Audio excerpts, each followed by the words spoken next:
Hello everyone, welcome to 10 Minute School Admission Program. আজকে আমরা রাসায়নিক পরিবর্তন চ্যাপ্টারটার বাকি টপিকগুলো পড়ব। আর এই ক্লাসে আমি তোমাদের সাথে আছি রাক্কান আফসারা তুষি। আজকের ক্লাসে আমাদের ফার্স্ট টপিক পানির আয়নিক গুণফল।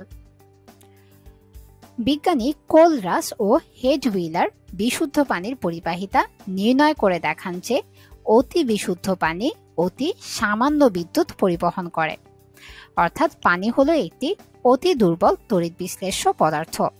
তাহলে পানি কোন ধরনের তড়িৎ বিশ্লেষ্য পদার্থ? অতি দুর্বল তড়িৎ বিশ্লেষ্য পদার্থ।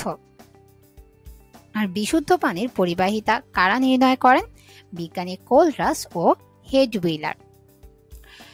তাহলে এখন আমরা জানব পানির অটো আয়নীকরণ কাকে বলে। পোলার পানি অণু নিজেই অতি স্বল্প মাত্রায় আয়নিত হয়ে ধনাত্মক ও ঋণাত্মক আয়ন যেমন হাইড্রোনিয়াম ও হাইড্রোক্সিল আয়ন উৎপন্ন করে। একে পানির অটো আয়নীকরণ বলে। এক্ষেত্রে একটি পানির অণু অম্ল বা প্রোটন দাতা ও অপর পানি অণু ক্ষারক বা প্রোটন গ্রহীতাক রূপে ক্রিয়া করে। তাহলে এখানে আমরা কি জানলাম? বিশুদ্ধ পানির পরিবাহিতা নির্ণয় করে দেখান বিজ্ঞানী কোলরাস ও হেডউইলার। পানি হলো একটি অতি দুর্বল তড়িৎ বিশ্লেষ্য পদার্থ। আর পোলার পানি অণু নিজেই অতি স্বল্প মাত্রায় আয়নিত হয়ে ধনাত্মক ও ঋণাত্মক আয়ন যেমন হাইড্রোনিয়াম ও হাইড্রোক্সিল আয়ন উৎপন্ন করে। একে বলে পানির অটো আয়নীকরণ। পানির আয়নিক গুণফল। পানির আয়নিক গুণফলকে KW দ্বারা প্রকাশ করা হয়। তাহলে KW ইকুয়ালস টু কি? হাইড্রোনিয়াম আর হাইড্রোক্সিল আয়নের মোলার ঘনমাত্রার গুণফল। পানির অটো আয়নীকরণ বা বিয়োজন গতিশীল সাম্য অবস্থায় থাকায় দুইটি বৈশিষ্ট্য জানা যায়। একটা হচ্ছে সম্মুখমুখী ও পশ্চাৎমুখী উভয় বিক্রিয়া দ্রুত চলে।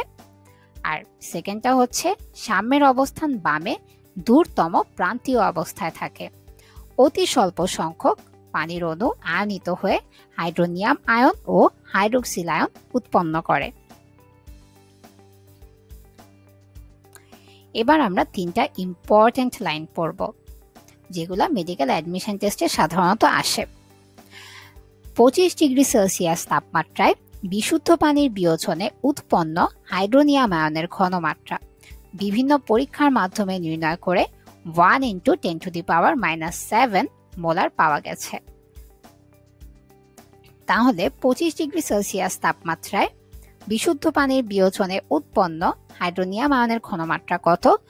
1 × 10⁻⁻7 মোলার। খুব ইম্পর্টেন্ট একটা কোয়েশ্চেন।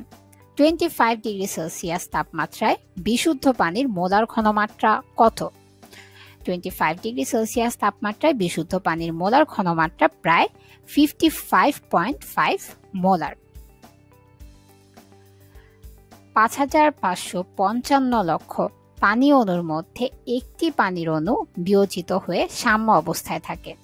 তাই বিয়োজিত ও অবিয়োজিত পানির অণুর অনুপাত হল 1:5555 × 10⁵ বা 5555 × 10⁵। অর্থাৎ সব অম্লীয় দ্রবণে হাইড্রোক্সিল আয়নের ঘনমাত্রা কম থাকে আর সব ক্ষারীয় দ্রবণে হাইড্রোনিয়াম আয়নের ঘনমাত্রা কম থাকে। তাহলে অম্লীয় দ্রবণে কি হবে? হাইড্রোনিয়াম আয়নের ঘনমাত্রা হাইড্রোক্সিল আয়নের ঘনমাত্রা থেকে বেশি হবে। নিরপেক্ষ দ্রবণে হাইড্রোনিয়াম আয়নের ঘনমাত্রা আর হাইড্রোক্সিল আয়নের ঘনমাত্রা সমান। আর ক্ষারীয় দ্রবণে হাইড্রোনিয়াম আয়নের ঘনমাত্রা হাইড্রোক্সিল আয়নের ঘনমাত্রা থেকে কম হবে। অম্ল ও ক্ষারকের বিয়োজন মাত্রার সাথে ঘনমাত্রার সম্পর্ক। তাহলে বিয়োজন মাত্রাটা কি? বিয়োজন মাত্রা হচ্ছে একটা দ্রবণে উপস্থিত কোনো অম্ল বা ক্ষারকের মোল সংখ্যার যে ভগ্নাংশ বিয়োজিত অবস্থায় থাকে তাকে ওই অম্ল বা ক্ষারকের বিয়োজন মাত্রা বলে। তাহলে বিয়োজন মাত্রা কিভাবে নির্ণয় করা হয়? বিয়োজিত অম্ল বা ক্ষারকের মোল সংখ্যা বাই দ্রবীভূত ওই অম্ল বা ক্ষারকের মোট মোল সংখ্যা। মৃদু অম্ল ক্ষারকের তথা তড়িৎ বিশ্লেষ্য পদার্থের দ্রবণ লঘু করলে অর্থাৎ ঘনমাত্রা হ্রাসের ফলে বিয়োজন মাত্রা বৃদ্ধি পায়, তখনও দ্রবণে মৃদু তড়িৎ বিশ্লেষ্য সম্পূর্ণরূপে আয়নিত হয় না। 1888 খ্রিস্টাব্দে বিজ্ঞানী অসওয়াল্ড মৃদু তড়িৎ বিশ্লেষ্যের লঘু দ্রবণের ক্ষেত্রে উভমুখী সাম্যাবস্থায় ভরক্রিয়া সূত্র প্রয়োগ করে বিয়োজন মাত্রা ভিত্তিক একটি সমীকরণ প্রতিষ্ঠা করেন, যা অসওয়াল্ডের লঘুকরণ সূত্র নামে পরিচিত। এখন এই অসওয়াল্ডের লঘুকরণ সূত্রটা কি? অসওয়াল্ডের লঘুকরণ সূত্র হচ্ছে লঘু দ্রবণে মৃদু তড়িৎ বিশ্লেষ্য, যেমন মৃদু অম্ল ক্ষারকের বিয়োজন মাত্রা ওই অম্ল ক্ষারকের দ্রবণের মোলার ঘনমাত্রার বর্গমূলের ব্যস্তানুপাতিক, অর্থাৎ আলফা সমানুপাতিক 1/√c। এটা হচ্ছে অসওয়াল্ডের লঘুকরণ সূত্রের গাণিতিক প্রকাশ। এবার প্রযোজ্যতা। মৃদু অম্ল, মৃদু ক্ষারক ও মৃদু তড়িৎ বিশ্লেষ্য পদার্থের দ্রবণের বেলায় অসওয়াল্ডের লঘুকরণ সূত্র প্রযোজ্য। তাহলে কাদের ক্ষেত্রে প্রযোজ্য? মৃদু অম্ল, মৃদু ক্ষারক আর মৃদু তড়িৎ বিশ্লেষ্য পদার্থের দ্রবণের বেলায়। দ্রবণের লঘুকরণের সাথে ওইসব পদার্থের বিয়োজন মাত্রা বাড়তে থাকে। অসীম লঘুতায় মৃদু অম্ল ও মৃদু ক্ষারক সম্পূর্ণরূপে বিয়োজিত হয়।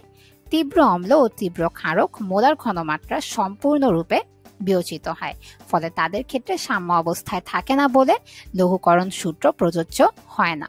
তাহলে অসওয়াল্ডের লঘুকরণ সূত্র প্রযোজ্য কোন ক্ষেত্রে? মৃদু অম্ল, মৃদু ক্ষারক ও মৃদু তড়িৎ বিশ্লেষ্য পদার্থের দ্রবণের ক্ষেত্রে। আর প্রযোজ্য হয় না কোন ক্ষেত্রে? তীব্র অম্ল ও তীব্র ক্ষারকের বেলায়। অম্ল বা অ্যাসিডের বিয়োজন ধ্রুবক। প্রতি লিটার জলীয় দ্রবণে উপস্থিত কোনো অম্লের মোল সংখ্যার যেই ভগ্নাংশ বিয়োজিত অবস্থায় থাকে তাকে ওই অম্লের বিয়োজন ধ্রুবক Ka বলা হয়। তাহলে Ka কাকে বলে বা বিয়োজন ধ্রুবক, অম্লের বিয়োজন ধ্রুবক কাকে বলে? প্রতি লিটার জলীয় দ্রবণে উপস্থিত কোনো অম্লের মোল সংখ্যার যেই ভগ্নাংশ বিয়োজিত অবস্থায় থাকে তাকে ওই অম্লের বিয়োজন ধ্রুবক Ka বলা হয়। সবল অম্ল পানিতে প্রায় সম্পূর্ণভাবে আয়নিত হয়ে সর্বাধিক হাইড্রোনিয়াম আয়ন ও অ্যানায়নে পরিণত হয়। তাহলে সবল অম্লের বেলায় জলীয় দ্রবণে কোনো অবিয়োজিত অম্ল বা অ্যাসিড অণু থাকে না, অর্থাৎ QC = Kc > 1। আর দুর্বল অম্লের বেলায় খুব কম সংখ্যক অম্লের অণু Ha পানিতে আয়নিত হয়, তখন hydronium ion less than Ha ঘনমাত্রা, অর্থাৎ এখানে Ha কি? হাইড্রোজেন অ্যাসিড বোঝাচ্ছে। এবং সাম্য অবস্থায় QC = Kc << 1। সবল অম্ল বা অ্যাসিডের সাম্য অবস্থায় হাইড্রোনিয়াম আয়নের পরিমাণ সবচেয়ে বেশি হয় এবং K এর মানও বেশি হয়।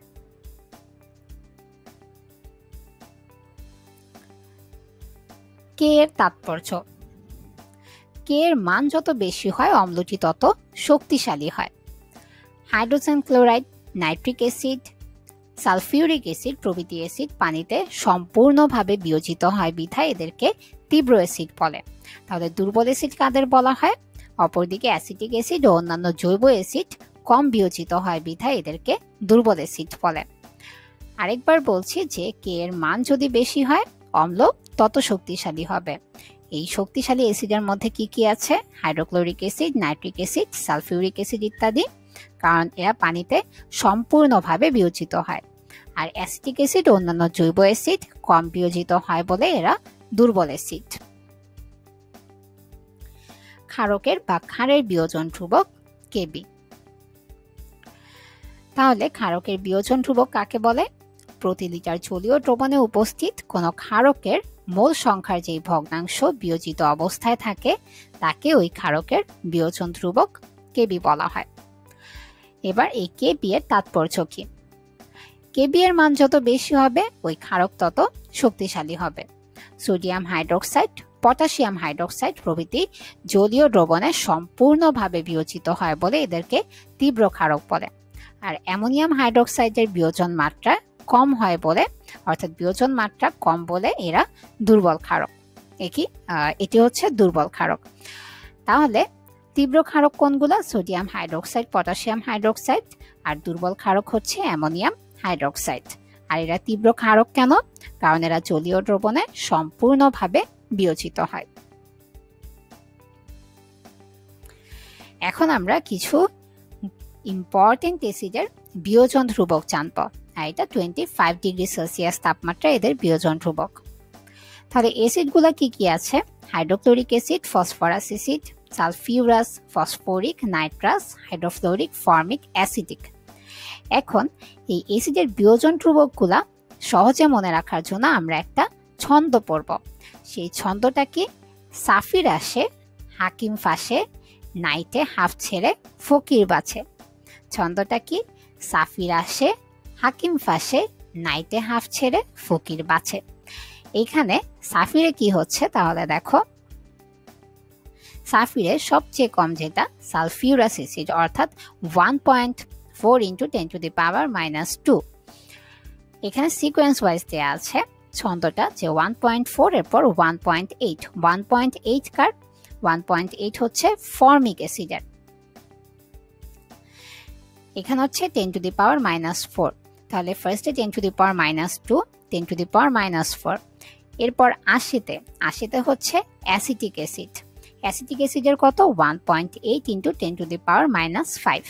অ্যাসিটিক অ্যাসিডের বিয়োজন ধ্রুবক কিন্তু বিগত বছরগুলোতে মেডিকেল অ্যাডমিশন টেস্টে এসেছে, এটা খুবই ইম্পর্ট্যান্ট। তাহলে সাফির আশেতে কি হচ্ছে? Sulphurous acid, formic acid, acetic acid. 1.4, 1.8, 1.8 আর পাওয়ারগুলা কি হচ্ছে?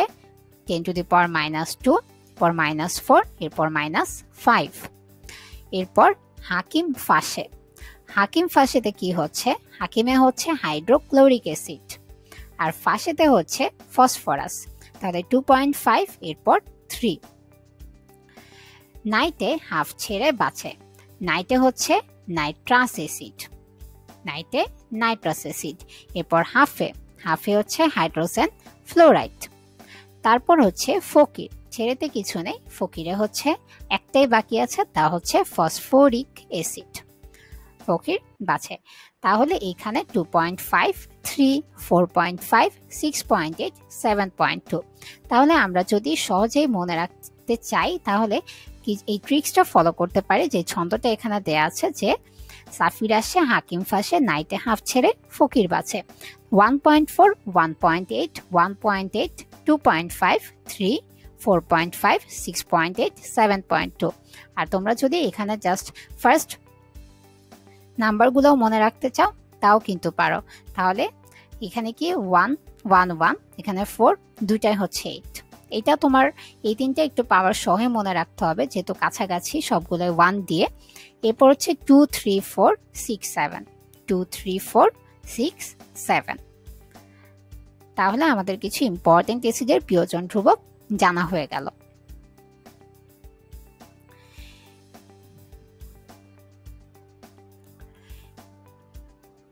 অ্যাসিডের কে এর মান যত বেশি হয় অ্যাসিডটি তত অম্লধর্মী হয়, যেটা আমরা একটু আগেই জেনেছি।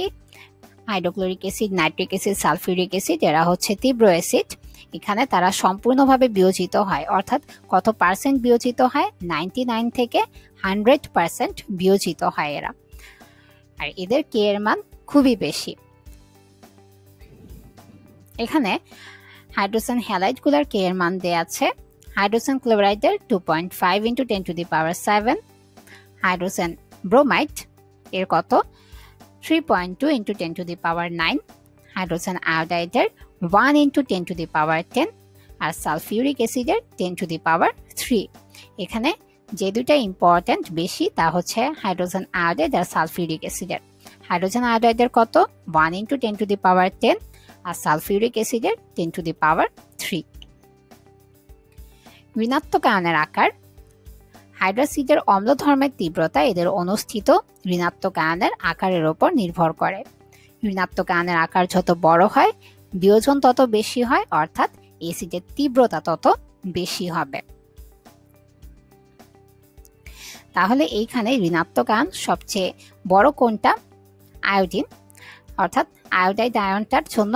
তাহলে এখানে বিয়োজন সবচেয়ে বেশি হবে কার? Hydrogen iodide.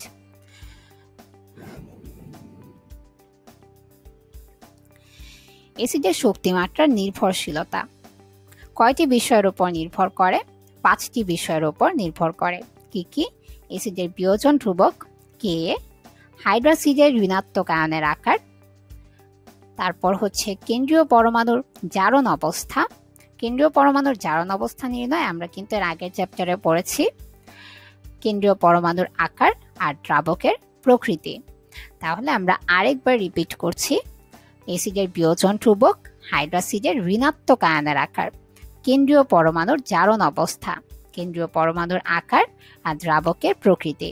আর হাইড্রোক্সিডের ঋণাত্মক আয়নের আকার যত বেশি হবে, অ্যাসিডের বিয়োজন তত বেশি হবে, ফলে অ্যাসিডটি ততই তীব্র হবে। এবার কেন্দ্রীয় পরমাণুর জারণ সংখ্যা। অক্সো অ্যাসিড সমূহের অর্থাৎ অক্সিজেন পরমাণুযুক্ত অ্যাসিড সমূহের কেন্দ্রীয় পরমাণুর ধনাত্মক জারণ সংখ্যা যত বেশি হবে, ওই অ্যাসিডের তীব্রতা তত বেশি হবে। যেমন এখানে পারক্লোরিক অ্যাসিডের ক্ষেত্রে জারণ সংখ্যা এখানে ক্লোরিনের কত +7, এরপর হচ্ছে সালফিউরিক অ্যাসিডে সালফারের জারণ সংখ্যা +6, নাইট্রিক অ্যাসিডের ক্ষেত্রে নাইট্রোজেনের জারণ সংখ্যা +5, আর সালফিউরাস অ্যাসিডে সালফারের জারণ সংখ্যা +4। তাহলে এখানে সবচেয়ে শক্তিশালী অ্যাসিড কোনটা? Perchloric acid.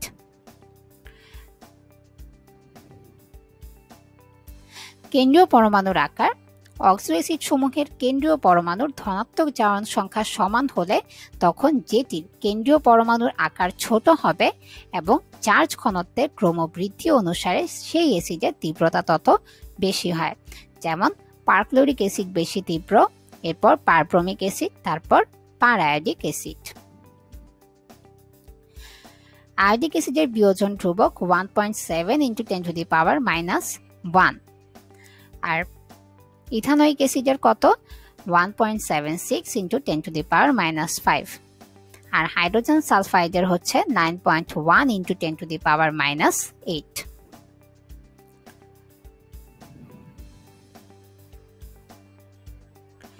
দ্রাবকের প্রকৃতি। দ্রাবকের প্রোটন গ্রহণ করার ক্ষমতা বা ক্ষারকত্ব বেশি হলে এতে দ্রবীভূত অ্যাসিডের আয়নীকরণ বৃদ্ধি পায়। ক্ষারকের শক্তিমাত্রা নির্ভরশীলতা কয়টা বিষয়ের উপর? 3টা বিষয়ের উপর। কি কি? ধাতুর অক্সাইড ও হাইড্রোক্সাইডের পানিতে দ্রবণীয়তা, ক্ষারকের বিয়োজন ধ্রুবক, যৌগের নিঃসঙ্গ ইলেকট্রন প্রদানের ক্ষমতা। কি কি?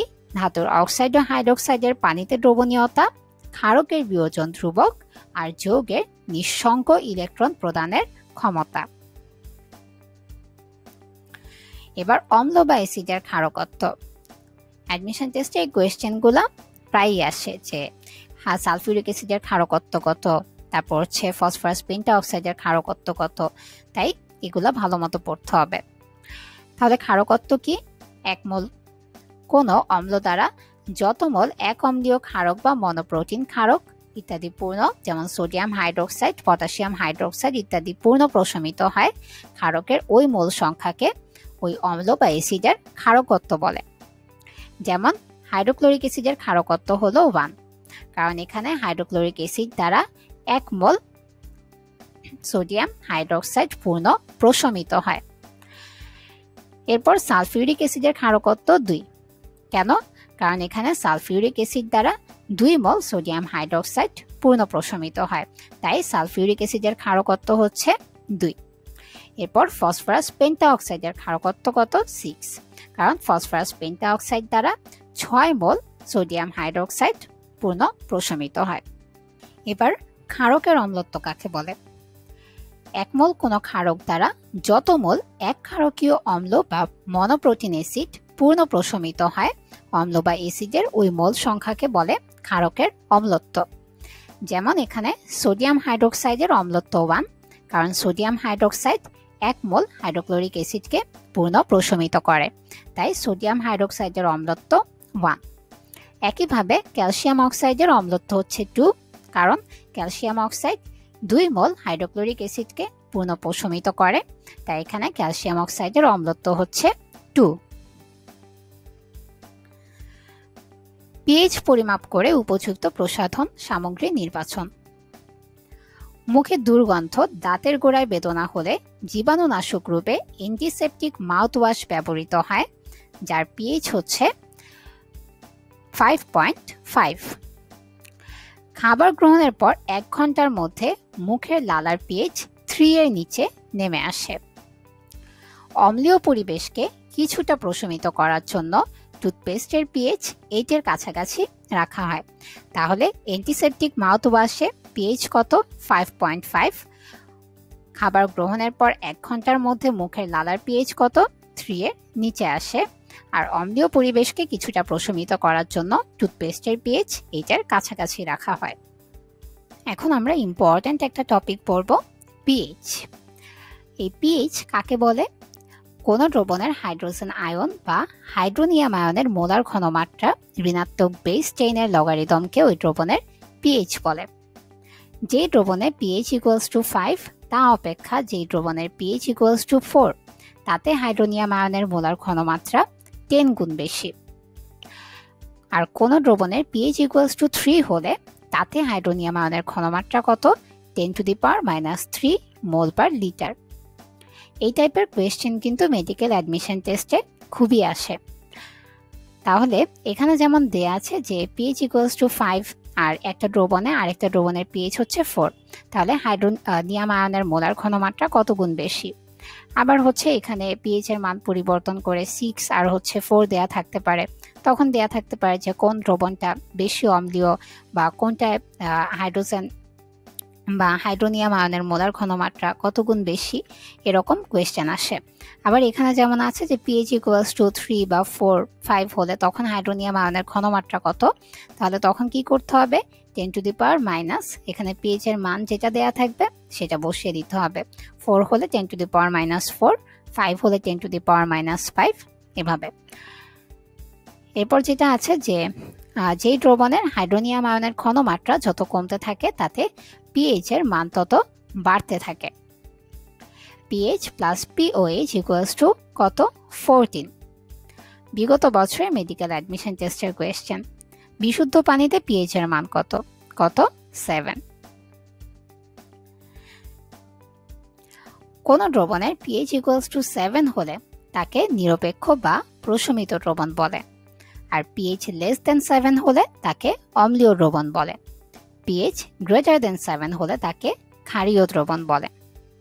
দ্রবণের মোলার ঘনমাত্রা বৃদ্ধি পেলে এর পিএইচ হ্রাস পায় এবং মোলার ঘনমাত্রা হ্রাস পেলে এর পিএইচ বৃদ্ধি পায়।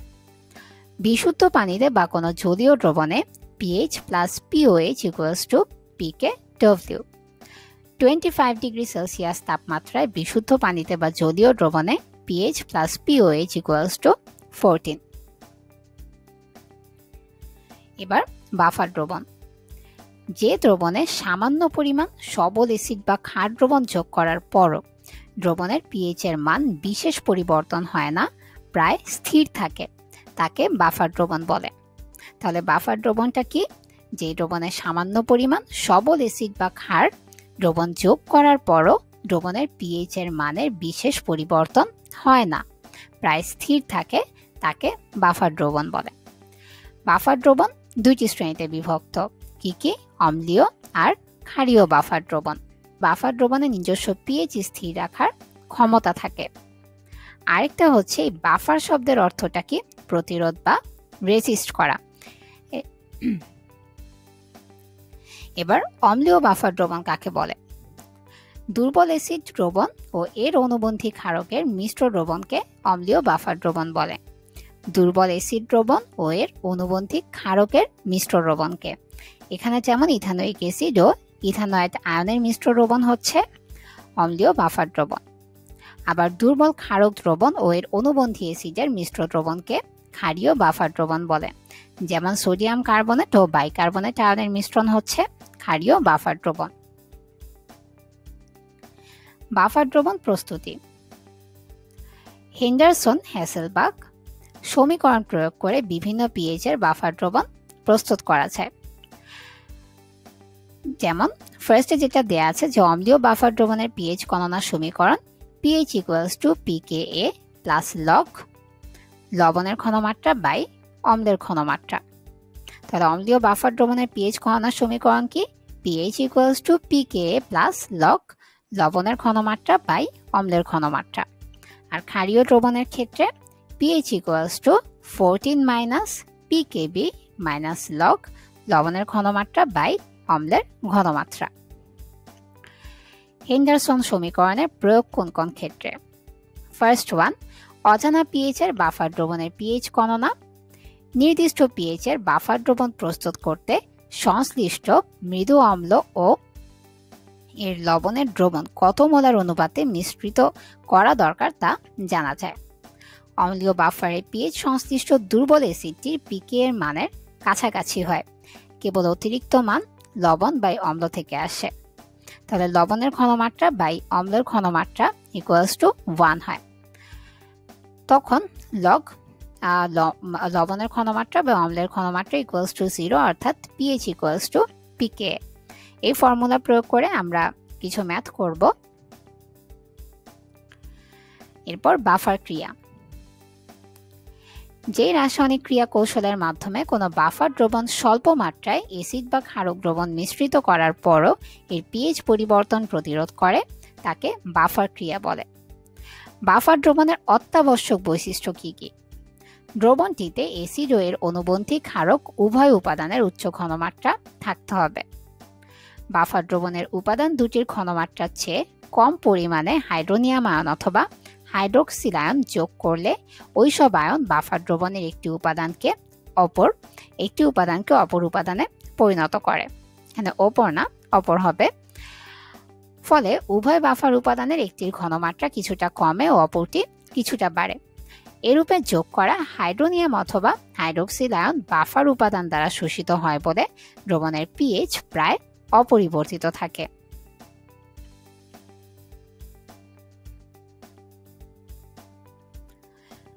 রক্তের বাইকার্বনেট বাফার সিস্টেম মতে স্বাভাবিক অবস্থায় রক্তের পিএইচ 7.4 হলেও বিভিন্ন কারণে রক্তের পিএইচ +-5 কম বেশি হতে পারে।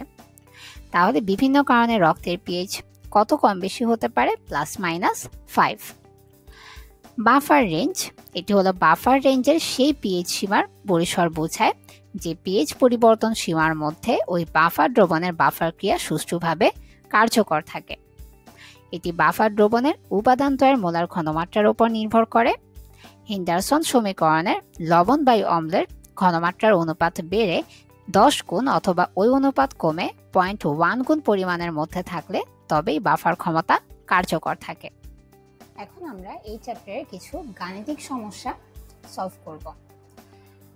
তাহলে ফার্স্টে আমরা পিএইচ নির্ণয়ের যেসব গাণিতিক সমস্যা আছে সেগুলো সলভ করব। এখানে ফার্স্টে 0.1 হাইড্রোক্লোরিক অ্যাসিডের পিএইচ নির্ণয় করতে বলা আছে। এই ক্ষেত্রে আমাদের এই মানগুলো মনে রাখতে হবে এই পিএইচ এর অঙ্কগুলো করার জন্য, যে log 1 equals to 0, log 10 equals to 1, log 2 equals to 0.3, log 3 equals to 0.5, log 4 equals to 0.6, 5 equals to 0.7, 6 equals to 0.8। এই মানগুলো মনে রাখলে আমরা ইজিলি পিএইচ নির্ণয় করতে পারবো। তাহলে কিভাবে নির্ণয় করব আমরা? এখানে দেয়া আছে 0.1। তাহলে দশমিকের পর কয়টা সংখ্যা আছে? একটা। এখন পিএইচ নির্ণয়ের জন্য আমরা এই 1 লিখলাম। কয়টা সংখ্যা আছে সেটা কিন্তু একটা সংখ্যা আছে। আচ্ছা, এবার কি আছে? 1, সেটার লগ করে দিব। লগ 1 এর মান কত? 0। তাহলে 1 - 0 ইকুয়ালস টু কত হবে? 1। এই আমাদের পিএইচ নির্ণয় হয়ে গেল। তাহলে 0.1 HCl এর পিএইচ কত? 1। এবার 0.001 নাইট্রিক অ্যাসিডের পিএইচ নির্ণয় করব। তাহলে এখানে দশমিকের পর কয়টা সংখ্যা আছে? 3টা। লিখে দিলাম 3। এখন কি আছে? 1। সংখ্যাটা কি? 1। তাহলে log 1 এর মান কত? 0। তাহলে 3 - 0 ইকুয়ালস টু 3, অর্থাৎ 0.001 নাইট্রিক অ্যাসিডের পিএইচ কত হবে? 3। এবার 0.005 সালফিউরিক অ্যাসিডের পিএইচ নির্ণয় করব। এই ক্ষেত্রে দশমিকের পর কয়টা আছে? তিনটা সংখ্যা, কিন্তু এখানে যেহেতু হাইড্রোজেন দুইটা আছে সেই ক্ষেত্রে আমরা এই ঘনমাত্রাকে 2 দিয়ে গুণ করে নিব ফার্স্টে। কত হবে? 0.01। এটার মান থেকে আমরা পিএইচটা বের করব। তাহলে 0.01 এম। দশমিকের পর কয়টা সংখ্যা আছে? দুইটা সংখ্যা। আর মান কত আছে এখানে? সংখ্যাটা কি? 1। তাহলে log 1 করলে কি হবে? 0। অর্থাৎ পিএইচ কত হলো? 0.005 এম সালফিউরিক অ্যাসিডের পিএইচ এর মান হবে 2। এবার 0.0003 এম সোডিয়াম হাইড্রোক্সাইডের পিএইচ নির্ণয় করব আমরা। এই ক্ষেত্রে প্রথমে আমাদের পিওএইচ এর মানটা বের হবে। তাহলে পিওএইচটা কত হবে এখানে? দশমিকের পর কয়টা সংখ্যা আছে? 4টা সংখ্যা আছে। আর এখানে সংখ্যাটা কি? 3। তাহলে আমরা log 3 এর মান কত পেয়েছিলাম? log 3 এর মান ছিল 0.5। এখানে আমরা এখন 4 - 0.5 করে দিলাম। তাহলে কত হবে? 3.5। এবার আমরা জানি কি pH plus POH equals to 14। তাহলে pH কত হবে? 14 মাইনাস POH এর মান কি? 3.5। তাহলে অ্যান্সার কি হবে? 10.5। অর্থাৎ 0.0003 এম সোডিয়াম হাইড্রোক্সাইডের পিএইচ এর মান হচ্ছে 10.5।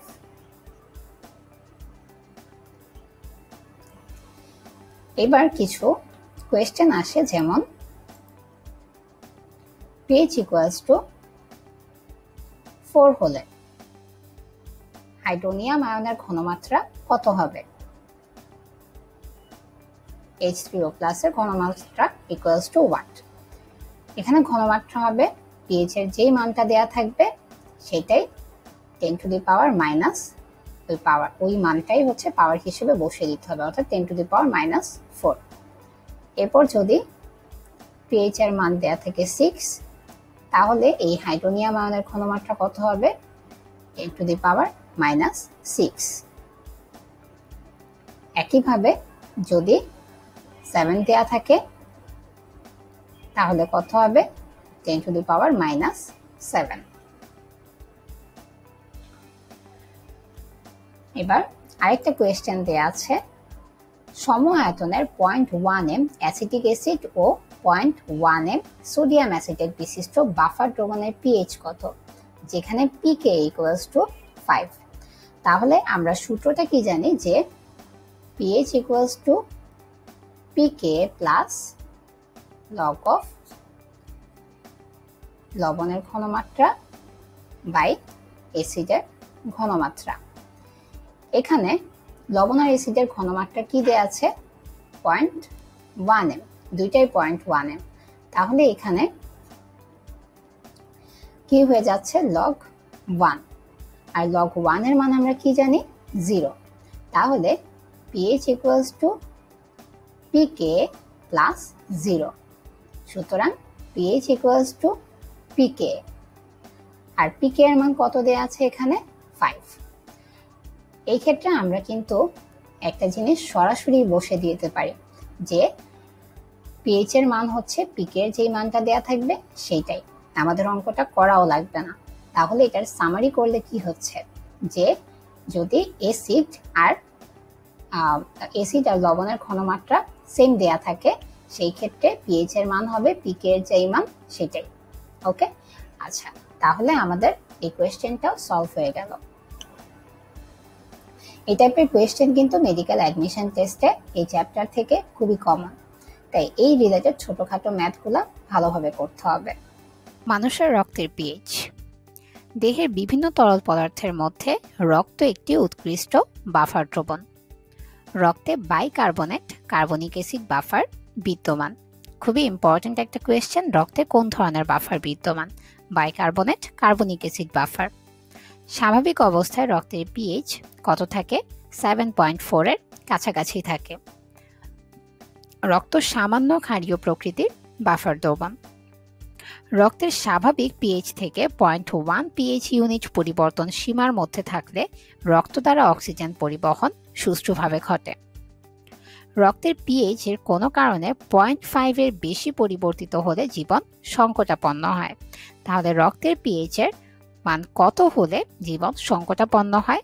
0.5 এর বেশি পরিবর্তিত হলে জীবন সংকটাপন্ন হয়। তাহলে এখান থেকে আমরা কি কি শিখলাম? যে দেহের বিভিন্ন তরল পদার্থের মধ্যে উৎকৃষ্ট বাফার দ্রবণ কোনটি? রক্ত। কোন ধরনের বাফার বিদ্যমান? Bicarbonate, carbonic acid buffer. PH কত? 7.4 এর কাছাকাছি। সামান্য ক্ষারীয় প্রকৃতির বাফার দ্রবণ পিএইচ থেকে 0.1 পিএইচ ইউনিট পরিবর্তন সীমার মধ্যে থাকলে রক্ত দ্বারা অক্সিজেন পরিবহন সুষ্ঠুভাবে ঘটে। আর জীবন সংকটাপন্ন হয় রক্তের পিএইচ কত থাকলে? কোনো কারণে পিএইচ এর মান কোনো কারণে পিএইচ 0.5 এর বেশি পরিবর্তিত হলে। মানুষের রক্তের পিএইচ নিয়ন্ত্রণ। মানুষের রক্তের পিএইচ নিয়ন্ত্রণ করায় নিম্নোক্ত বাফার সিস্টেম প্রত্যক্ষ ও পরোক্ষভাবে জড়িত। যেমন রক্তে বাইকার্বনেট বাফার, আন্তঃকোষীয় ফসফেট বাফার আর প্রোটিন বাফার। কি কি? বাইকার্বনেট বাফার, আন্তঃকোষীয় ফসফেট বাফার আর প্রোটিন বাফার। এবার রক্তের বাইকার্বনেট বাফার সিস্টেম। মানুষের রক্তে কার্যকর থাকে bicarbonate carbonic acid buffer system. রক্তের প্লাজমা তরলে বাইকার্বনেট লবণের ঘনমাত্রা হলো প্রায় 24 মিলিমোল পার লিটার। কার্বনিক অ্যাসিডের ঘনমাত্রা অর্থাৎ কার্বন ডাই অক্সাইডের জলীয় দ্রবণের ঘনমাত্রা হলো কার্বন ডাই অক্সাইড গ্যাসের আংশিক চাপ এবং দ্রাব্যতা গুণফল ধ্রুবক মানের গুণফলের সমান। এক্ষেত্রে কার্বন ডাই অক্সাইডের দ্রাব্যতা গুণফল ধ্রুবক 0.03। তাহলে রক্তের প্লাজমা তরলে বাইকার্বনেট লবণের ঘনমাত্রা কত? প্রায় 24 মিলিমোল পার লিটার। আর কার্বন ডাই অক্সাইডের দ্রাব্যতা গুণফল ধ্রুবক 0.03। ফসফেট বাফার সিস্টেম, এটা আন্তঃকোষীয় বাফার যেখানে পিকে এর মান হচ্ছে 6.8। প্রোটিন বাফার, এটি প্লাজমা প্রোটিন ও হিমোগ্লোবিন প্রোটিন নিয়ে গঠিত। কোন কোন প্রোটিন? প্লাজমা প্রোটিন আর হিমোগ্লোবিন প্রোটিন। হিমোগ্লোবিনে পর্যাপ্ত পরিমাণে ক্ষারীয় অ্যামিনো অ্যাসিড হিস্টিডিন 35% থাকায় এটি পিকে এর মান প্রায় 7। এর পিকে এর মান কত? প্রায় 7। হিমোগ্লোবিন উৎকৃষ্ট বাফার রূপে রক্তের বাইকার্বনেট কার্বনিক অ্যাসিড বাফারের সামান্য নিয়ন্ত্রণ করে। কত পার্সেন্ট? 2% নিয়ন্ত্রণ করে। কৃষি উৎপাদনে পিএইচ এর গুরুত্ব। পিএইচ এর মান 3 এর চেয়ে কম হলে অর্থাৎ মাটি অধিক অম্লীয় হলে গাছপালা মরে যায়। এসিড বৃষ্টির ফলে পিএইচ এর মান হ্রাস পাওয়ায় অনেক স্থানে গাছপালা মরে গিয়ে মরু প্রক্রিয়া সৃষ্টি হয়। লালমনিরহাট এলাকার অম্লধর্মী মাটিতে চুন ও ডলোমাইট গুঁড়া দেওয়ার পর ওই মাটির পিএইচ বৃদ্ধি পায়। তাহলে এইখানে যেটা ইম্পর্টেন্ট তা হচ্ছে চুনের সংকেত আর ডলোমাইটের সংকেত। ডলোমাইটের সংকেত কি? ক্যালসিয়াম কার্বনেট আর ম্যাগনেসিয়াম কার্বনেট। তাহলে অম্লধর্মী মাটিতে চুন ও ডলোমাইট গুঁড়া দেওয়ার পর ওই মাটির পিএইচ বৃদ্ধি পায়। ক্ষারকীয় মাটির বেলায় মাটির পিএইচ এর মান 9.5 এর উপরে হলে মাটির উর্বরতা বিনষ্ট হয়। মাটির অণুজীব বৃদ্ধির সহায়ক পিএইচ হলো 6.6 থেকে 7.3। বিগত বছরের মেডিকেল অ্যাডমিশন টেস্টের কোয়েশ্চেন। মাটির অণুজীব বৃদ্ধির সহায়ক পিএইচ কি? 6.6 থেকে 7.3। কৃষি জমিতে মাটির পিএইচ এর বিস্তার কৃষি কাজের অবস্থান ভেদে বিভিন্ন অঞ্চলে 3 থেকে 9.5 এর মধ্যে রাখা হয়।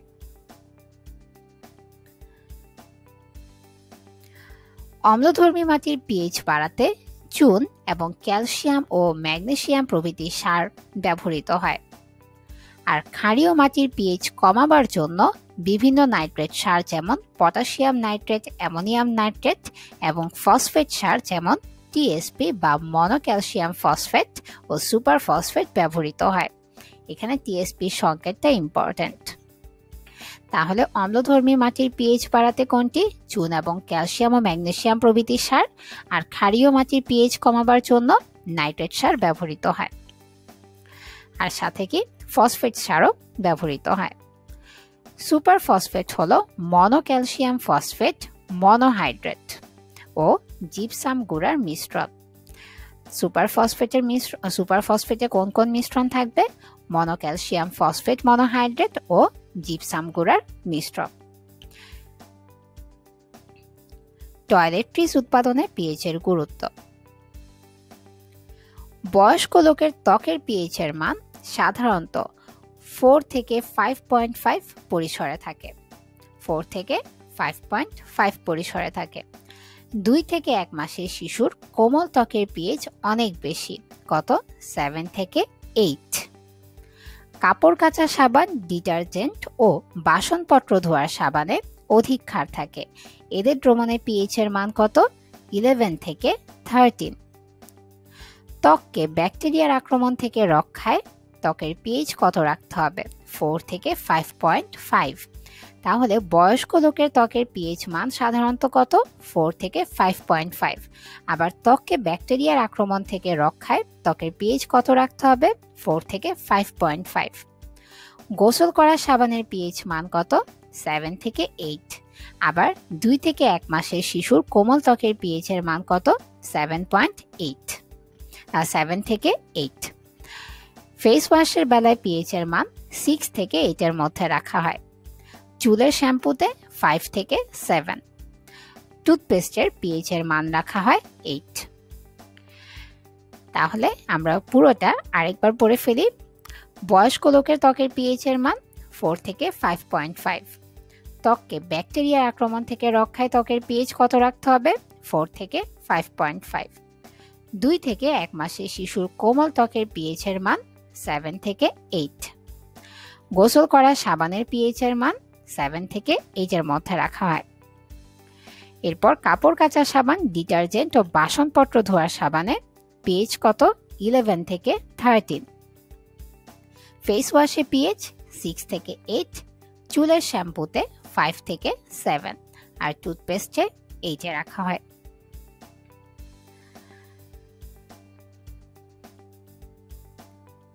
চোখের পানির পিএইচ 4.8 থেকে 7.5। মুখের লালা বা স্যালাইভার পিএইচ খুবই ইম্পর্ট্যান্ট, 6.35 থেকে 6.68। মাতৃদুগ্ধের পিএইচ 6.6 থেকে 6.9। প্রস্রাবের পিএইচ 4.8 থেকে 7.5। আবার চোখের পানির পিএইচ কত? 4.8 থেকে 7.5। রক্তের পিএইচ 7.4 বা 7.45। পাকস্থলীতে পিএইচ 1.4 থেকে 2। পিত্তরসের পিএইচ 7.4 থেকে 8।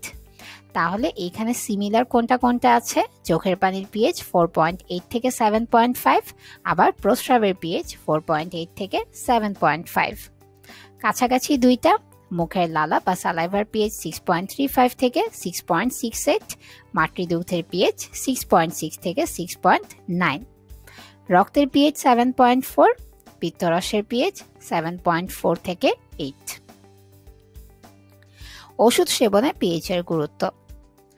জ্বর ও ব্যথা নিবারক ওষুধ অ্যাসপিরিন, প্যারাসিটামল জাতীয় অম্লধর্মী ওষুধের শোষণ প্রক্রিয়া পাকস্থলীর অম্লীয় পরিবেশে সুষ্ঠুভাবে ঘটে, কারণ পাকস্থলীয় পিএইচ 1.4 থেকে 2 পরিবেশে এসব ওষুধ কম আয়নিত হয়। আবার জ্বরের ওষুধ ক্লোরোকুইন মৃদু ক্ষারধর্মী হওয়ায় ক্ষুদ্রান্ত্রের পিএইচ পরিসরে আয়নীকরণ কম ঘটে এবং এই রূপে সঠিক মাত্রায় শোষিত হয়। ভর ও শক্তির নিত্যতা সূত্র। শক্তি এক রূপ থেকে অন্য রূপে পরিবর্তিত হতে পারে, কিন্তু একে কখনো সৃষ্টি বা ধ্বংস করা যায় না। এটাই হলো ভর ও শক্তির নিত্যতা সূত্র। তাপের শোষণ বা বর্জনের উপর ভিত্তি করে রাসায়নিক পরিবর্তনকে কয় ভাগে ভাগ করা যায়? 2 ভাগে ভাগ করা যায়। কি কি? তাপ উৎপাদী পরিবর্তন বা বিক্রিয়া, আরেকটা হচ্ছে তাপহারী পরিবর্তন বা বিক্রিয়া। তাপ উৎপাদী বিক্রিয়ায় উৎপাদের অভ্যন্তরীণ শক্তি বিক্রিয়কের অভ্যন্তরীণ শক্তির চেয়ে কম হয়, আর তাপহারী বিক্রিয়ায় উৎপাদের অভ্যন্তরীণ শক্তি বিক্রিয়কের অভ্যন্তরীণ শক্তির চেয়ে বেশি হয়। তাহলে এইখানে যাতে কোনো কনফিউশন না হয়, সেক্ষেত্রে আমরা জাস্ট একটা মনে রাখলেই হবে যে তাপ উৎপাদী বিক্রিয়ায় উৎপাদের অভ্যন্তরীণ শক্তি কম হয়। তাহলে বাকি তিনটা কিন্তু আমরা অটোমেটিক্যালি বলতে পারবো। তাহলে বিক্রিয়কের বেশি হবে আর তাপ হারিতে উৎপাদের বেশি হবে, বিক্রিয়কের অভ্যন্তরীণ শক্তি কম হবে। এবার অভ্যন্তরীণ শক্তি কি? সব বস্তুকণার মধ্যে স্থিতিশক্তি ও গতিশক্তি রূপে শক্তি সঞ্চিত থাকে। বস্তুকণার মোট স্থিতিশক্তি ও গতিশক্তিকে সিস্টেমের বা বস্তুর অভ্যন্তরীণ শক্তি বা ইন্টারনাল এনার্জি বলে। কোনো বস্তুর অভ্যন্তরীণ শক্তির প্রকৃত মান কখনো মাপা যায় না, তবে বস্তুর অভ্যন্তরীণ শক্তির পরিবর্তনের পরিমাপ ডেলি মাপা যায়। স্থির চাপে কোনো বিক্রিয়ায় অভ্যন্তরীণ শক্তির পরিবর্তন ডেলি নিম্নরূপে প্রকাশ করা যায়, অর্থাৎ del E equals to EP minus E আর।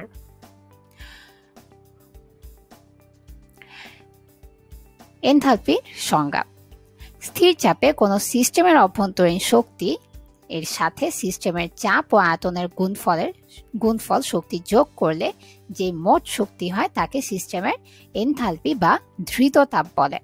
একে এইচ দ্বারা প্রকাশ করা হয়। তাহলে সিস্টেমের এনথালপি ইকুয়ালস টু কি? অভ্যন্তরীণ শক্তি প্লাস সিস্টেমের চাপ ইনটু আয়তনের গুণফল। যদি তাপ শোষণকালে বস্তুর আয়তনের কোনো পরিবর্তন না ঘটে, অর্থাৎ ডেল ভি ইকুয়ালস টু 0 হয়, তখন del H equals to del E হবে। অর্থাৎ এখানে যদি আয়তনের কোনো পরিবর্তন না ঘটে, ভি ইকুয়ালস টু 0 হয়, তখন কি হবে? Del H equals to del E. কঠিন বস্তুর বেলায় তাপমাত্রা বৃদ্ধি করলে ডেল ভি এর মান খুব বেশি হয় না, তখন ডেল এইচ ও ডেল ই এর মান প্রায় সমান ধরা হয়। আর কোনো বিক্রিয়ায় তাপ উৎপন্ন হলে ডেল এইচ ঋণাত্মক আর তাপ শোষিত হলে ডেল এইচ ধনাত্মক। এবার আমরা পড়ব বিক্রিয়া তাপ। বিক্রিয়া তাপ কাকে বলে?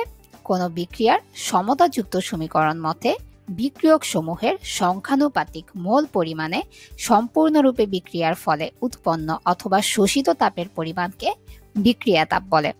তাহলে আরেকবার রিপিট করছি, বিক্রিয়া তাপ কাকে বলে?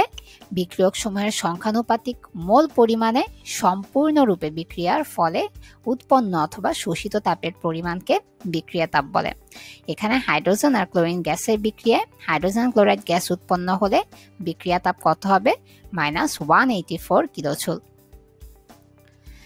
বিক্রিয়া তাপ পরিবর্তন সমান বিক্রিয়ার অভ্যন্তরীণ শক্তির পরিবর্তন।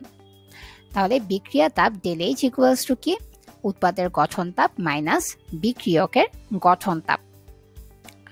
প্রমাণ অবস্থায় উপাদান মৌল থেকে এক মোল যৌগ গঠনকালে এনথালপির পরিবর্তনকে ওই যৌগের প্রমাণ গঠন তাপ বলে। যেমন এই ক্ষেত্রে কার্বন ডাই অক্সাইড আর অক্সিজেনের বিক্রিয়া কার্বন আর অক্সিজেনের বিক্রিয়া হলে কার্বন ডাই অক্সাইড গ্যাস উৎপন্ন হয়। এক্ষেত্রে প্রমাণ গঠন তাপ কত হবে? -393.5 কিলোজুল পার মোল।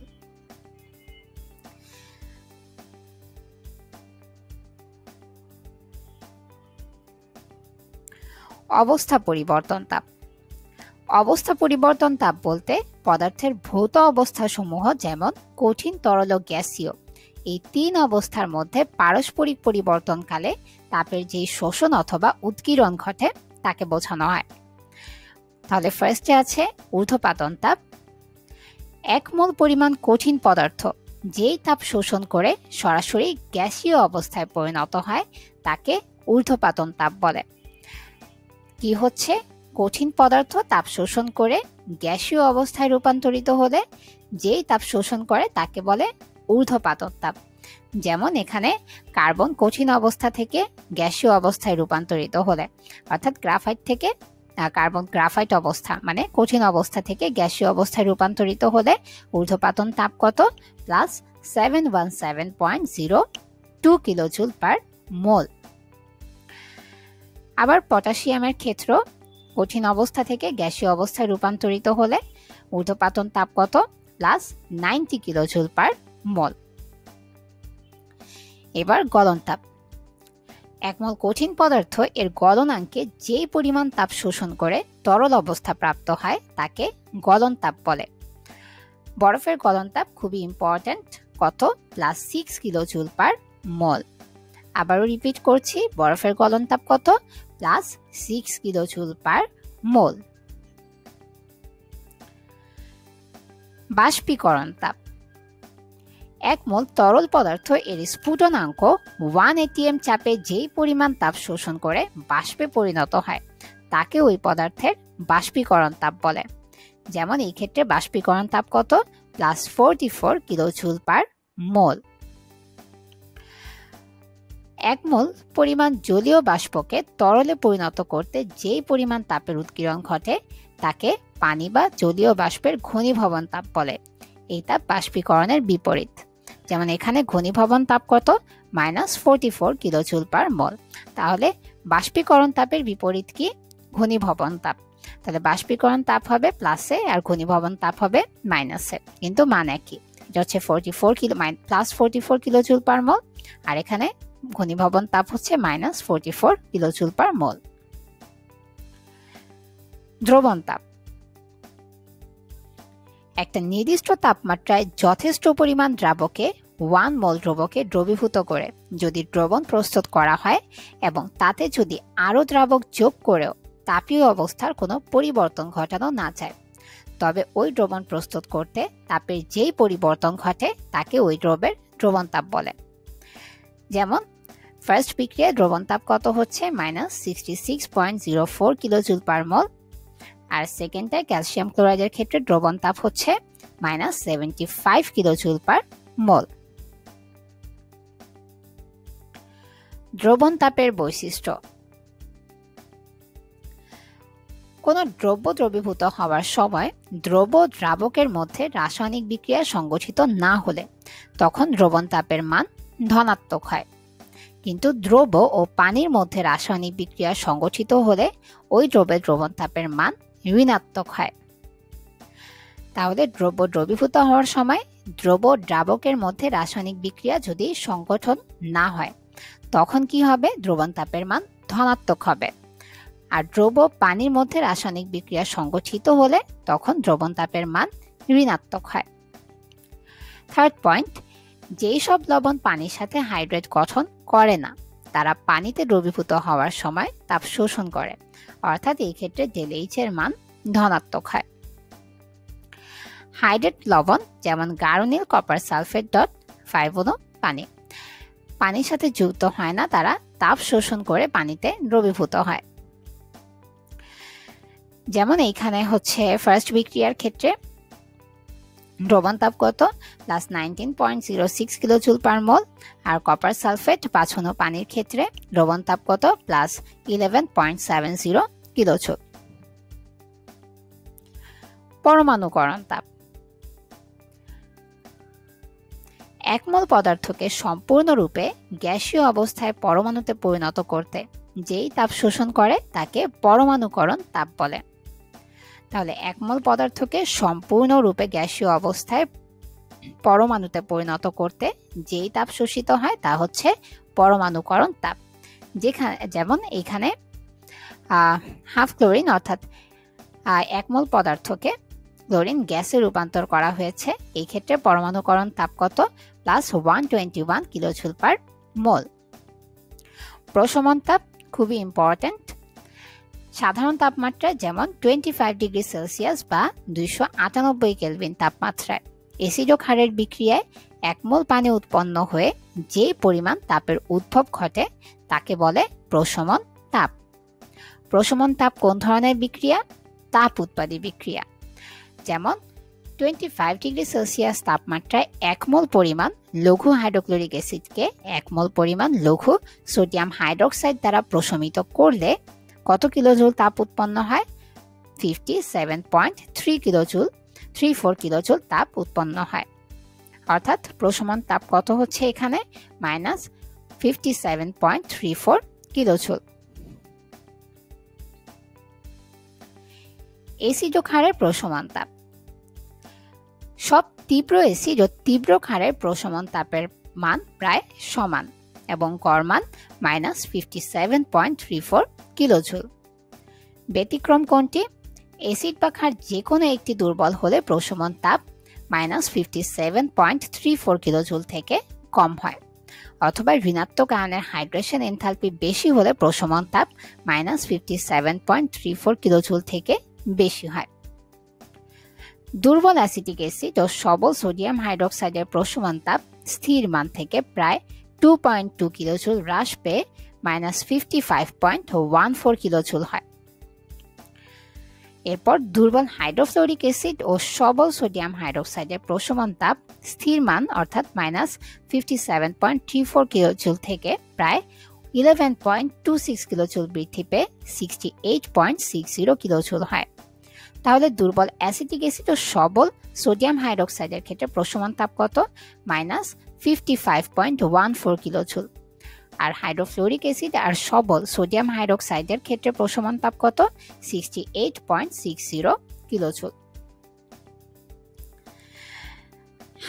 হ্যালোজেন হাইড্রোসিড এর মধ্যে হাইড্রোজেন ফ্লোরাইড সবচেয়ে দুর্বল অ্যাসিড। 1 মোলার অ্যাসিটিক অ্যাসিড মাত্র 0.42% এবং হাইড্রোজেন ফ্লোরাইড মাত্র 16% আয়নিত হয়। সবল অ্যাসিড 75% এর অধিক আয়নিত হয়। তাহলে সবল অ্যাসিড কত পার্সেন্ট আয়নিত হয়? 75% এর অধিক। আর সব তীব্র অ্যাসিড ও তীব্র ক্ষারের প্রশমন তাপ কত হবে? গড় মান হচ্ছে -57.34 kilojoule.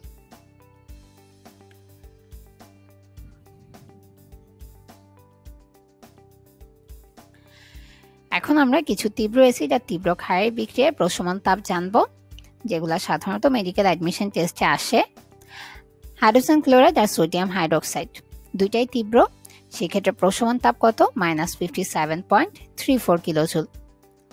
Sulphuric acid sodium hydroxide প্রশমন তাপ -57.44। Nitric acid sodium hydroxide -57.35। Hydrochloric acid potassium hydroxide -57.43। এরপর acetic acid sodium hydroxide -55.14। Hydrogen fluoride sodium hydroxide -68.60। এখন এখানে আমরা যদি একটু ট্রিকি ওয়েতে মনে রাখতে চাই তাহলে দেখব যে হাইড্রোজেন ক্লোরাইড আর হচ্ছে নাইট্রিক অ্যাসিড মোটামুটি কাছাকাছি। এটা হচ্ছে 34 আর এখানে হচ্ছে 35। তারপর হচ্ছে হাইড্রোক্লোরিক অ্যাসিড পটাশিয়াম হাইড্রোক্সাইড এই ক্ষেত্রে 43 আর সালফিউরিক অ্যাসিড সোডিয়াম হাইড্রোক্সাইড হচ্ছে 44। অ্যাসিটিক অ্যাসিডের ক্ষেত্রে সবচেয়ে কম 55.14 আর হাইড্রোজেন ফ্লোরাইডে হচ্ছে সবচেয়ে বেশি 68.60।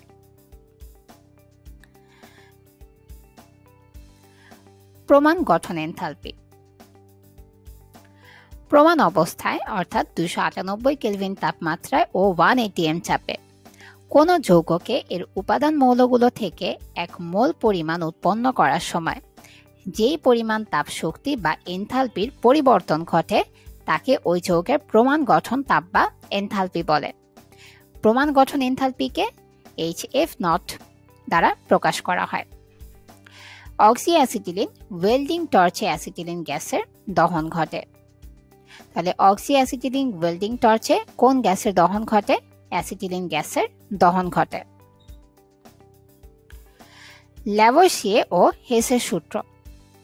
রাসায়নিক বিক্রিয়ার ক্ষেত্রে পদার্থের ভর ও শক্তি নিত্যতা সূত্রের উপর ভিত্তি করে তাপ রসায়নের বিক্রিয়া এনথালপির পরিবর্তন ধারা ব্যাখ্যার জন্য দুইটি সূত্র আছে। এই দুটি সূত্রকে তাপ রাসায়নিক সূত্র বলা হয়, যেমন ল্যাভোসিয়ে ও ল্যাপ্লাসের সূত্র আর হচ্ছে হেসের ধ্রুবতাপ সমষ্টিকরণ সূত্র। তাহলে আমরা ফার্স্টে পড়ব ল্যাভোসিয়ে ও ল্যাপ্লাসের সূত্র। 1780 খ্রিস্টাব্দে প্রকাশিত ল্যাভোসিয়ে ও ল্যাপ্লাসের সূত্রটি নিম্নরূপ: কোন রাসায়নিক বিক্রিয়ায় যেই পরিমাণ এনথালপির পরিবর্তন ঘটে ওই বিক্রিয়াটি বিপরীত দিকে সংগঠিত হলেও ওই একই পরিমাণ এনথালপির পরিবর্তন ঘটে, তবে চিহ্ন বিপরীত হয়। যেমন 1 মোল কপার ধাতু 1/2 মোল অক্সিজেন গ্যাসের সাথে বিক্রিয়া করে 1 মোল কিউপ্রিক অক্সাইড গঠনকালে 157 কিলোজুল তাপশক্তি নির্গত হয়। এবার বিক্রিয়াটি বিপরীত দিকে সংগঠিত হলে এর এনথালপির মান একই থাকবে, শুধুমাত্র চিহ্ন বিপরীত হবে। অর্থাৎ এই ক্ষেত্রে ΔH এর মান হবে +157 কিলোজুল পার মোল। তাহলে কোনো রাসায়নিক বিক্রিয়ায় যেই পরিমাণ এনথালপির পরিবর্তন ঘটে ওই বিক্রিয়াটি বিপরীত দিকে সংগঠিত হলেও ওই একই পরিমাণ এনথালপির পরিবর্তন ঘটে, তবে চিহ্ন বিপরীত হয়। এটাই হচ্ছে ল্যাভোইসিয় ও ল্যাপ্লাসের সূত্র। হেসের সূত্র বহু বছরের নিরলস গবেষণার ফসল হিসেবে 1840 খ্রিস্টাব্দে রুশ বিজ্ঞানী জিএইচ হেস তাপ রসায়নের একটি গুরুত্বপূর্ণ সূত্র আবিষ্কার করেন। এই সূত্রটি হেসের তাপ সমষ্টি নিত্যতার সূত্র বা ধ্রুব তাপ সমষ্টিকরণ সূত্র নামে পরিচিত। তাহলে ধ্রুব তাপ সমষ্টিকরণ সূত্র কোনটি? হেসের সূত্র বা হেসের তাপ সমষ্টির নিত্যতার সূত্র। তাহলে হেসের সূত্রটা কি? যদি কোনো রাসায়নিক বিক্রিয়ার প্রারম্ভিক ও শেষ অবস্থা স্থির বা একই থাকে, তবে সেই বিক্রিয়া এক বা একাধিক ধাপে সংগঠিত হোক না কেন, প্রতি ক্ষেত্রে বিক্রিয়া এনথালপি বা বিক্রিয়া তাপ সমান থাকবে। তাহলে হেসের সূত্রের ক্ষেত্রে কিওয়ার্ড কি? যে এক বা একাধিক ধাপে সংগঠিত হোক না কেন। আর ল্যাভোইসিয় ল্যাপ্লাসের ক্ষেত্রে কিওয়ার্ড কি? চিহ্ন বিপরীত হয়।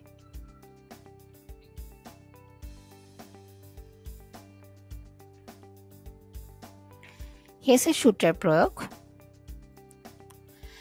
তাপ রাসায়নিক সমীকরণের ক্ষেত্রে যোগ বিয়োগ গুণ প্রভৃতি সাধারণ প্রক্রিয়াসমূহ প্রয়োগ করা যায়। বিক্রিয়ার ধীর গতিতে বা অসম্পূর্ণতার জন্য যেই সব রাসায়নিক বিক্রিয়ার এনথালপি পরীক্ষার মাধ্যমে সরাসরি নির্ণয় করা যায় না, তাদের ক্ষেত্রেও হেসের সূত্র প্রয়োগ করে পরোক্ষভাবে বিক্রিয়া এনথালপি নির্ণয় করা যায়। এবার বিক্রিয়া তাপ নির্ণয়।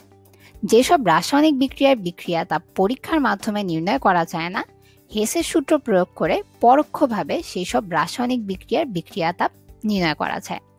যেমন এখানে কার্বন আর অক্সিজেনের বিক্রিয়া, কার্বন ডাই অক্সাইড উৎপন্ন হলে বিক্রিয়া তাপ কত? -393.5 কিলোজুল পার মল। আর এই বিক্রিয়াটি দুই ধাপে সংগঠিত করা যায়।